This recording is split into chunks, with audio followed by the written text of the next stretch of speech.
it's better to put it up now than never. And this is my late review for Star Wars: The Force Awakens. Now, this movie just came out not this uh past weekend, but you know, 2 weekends ago.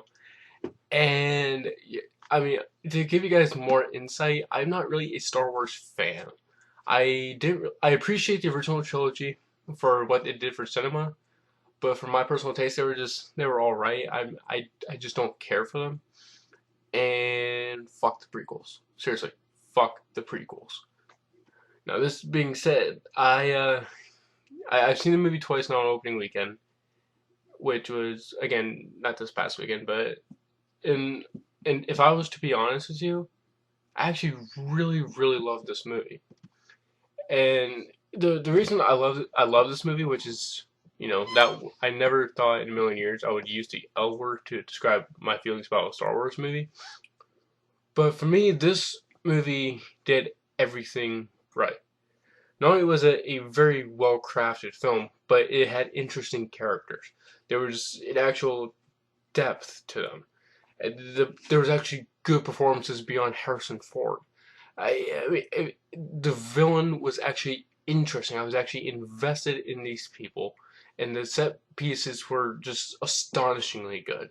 They were so good, and the final battle, at the very end with Kylo Ren, it actually had weight to it.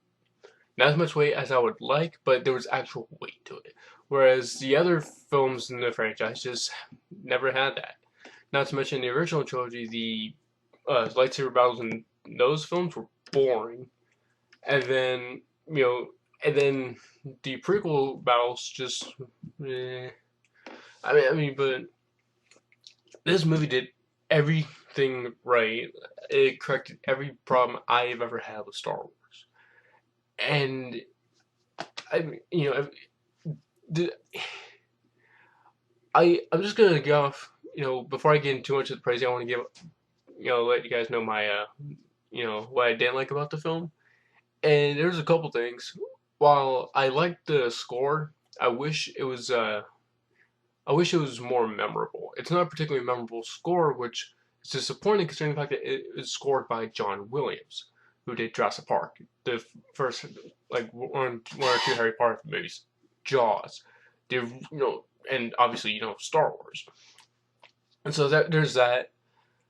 It it feels too much like A New Hope. Now, whether that's a good thing or a bad thing really just depends on really if your love for Star Wars more or less. That's how I've always viewed it. And I mean, I I'm not gonna get into spoilers. I know it's not opening weekend, but some people are spoiler sensitive, so I'm not gonna get into spoilers. But there are certain things that they did that I wish had more weight to them. I wish they were executed better. There's still great moments. I just wish they were executed better. But and then Captain Phasma has literally nothing to do in the movie. I mean, she was built up and hyped up to be this great major villain, and she's a cool looking stormtrooper, but she does absolute dog shit. She does nothing in this film, and but that would be it as far as my negatives go because this movie is so wonderful. The performances are fantastic, especially Daisy Ridley, who is like my new celebrity crush now because she obviously she's a very attractive woman, but she was one of the reasons I was actually somewhat excited about the film because uh there's a presence to her, like a real presence that I don't know what it was, but there was something about her that drew me to her, and while Ray wasn't the most well thought out character, I mean, which probably contradicts what I said earlier, but while they might not be the most well drawn out, more most well thought out, she made the character interesting. You was invested in them. John Boyega as Finn was great. Oscar Isaac as Poe Dameron, great. Kylo Ren, played by Adam Driver, was arguably the best part. And BB-8, Chewbacca, Han Solo, everything character wise, I was invested. And J.J. Abrams finally made Star Wars interesting. I'm not gonna say he finally put out a good Star Wars movie, because the original trilogy, like I said, they were good. They were yeah, but he made Star Wars interesting.